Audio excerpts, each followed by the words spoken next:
All right, we learned from banking sources that Jet Airways, Etihad Airways representatives, they met SBI officials late yesterday. Ritu Singh joins us on the phone line with some details of what was the outcome of that meeting. Ritu, over to you. Well, thank you, Nigel. An SBI-led consortium did meet with representatives of both Jet Airways and its partner Etihad Airways to discuss a turnaround plan for the troubled airline. Now, sources who were part of this meeting told us that SBI made it very clear that no fresh loans would be given to Jet Airways until the results of ENY's forensic report on Jet Airways books were in.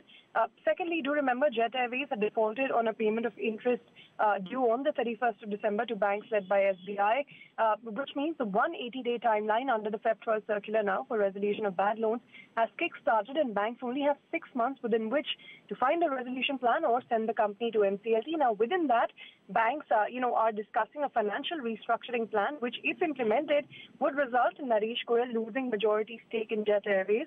Now, sources told us that banks want a change in management as part of the resolution plan, and Naresh Goyal has been asked to step down from his board position and give up majority control. And in return, there's a compromise reached when Nivan Goyal, who's the son of Naresh Goyal, could potentially replace his father on the board. Although, do remember, after the restructuring, we understand the Goyal's stake will come down to below 20%, so he will not have a controlling stake anymore.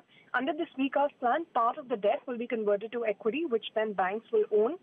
And there's also some fresh capital infusion which is required from Naresh Goyal and Etihad Airways, which is what has been discussed so far.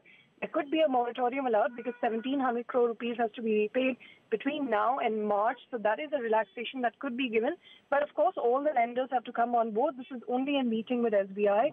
Meetings with more lenders will follow. Absolutely, Ritu. Thanks a lot for that.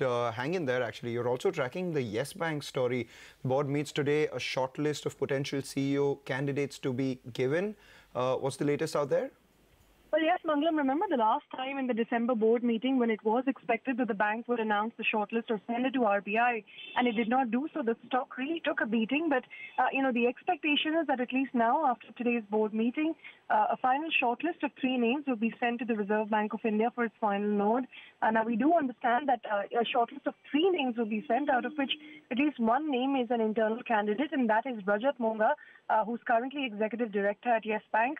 Among external candidates, we understand Rajesh Sood, the former MD or recently retired, who exited Max Life as its managing director, is also in the running. The third candidate could not be verified by cnbc TV 18 yet. But that said, apart from this, there's also chances that a new independent director may be named to take the board strength back up to 9 directors from 8 currently. This, of course, is after, the spate of resignations we saw from the board just last month. But the most important thing, of course, will be the selection of the CEO itself, because Rana Kapoor has to step down as MD and CEO by end of January, and therefore there is little time, little window between the bank sending names and RBI approving them, for the potential successor to Rana Kapoor. Okay, all right, Ritu, thanks so much for joining in and giving us all those details. Well, on that note, we'll wrap up on Chartbusters. You stay with us. Trading Hour comes up next.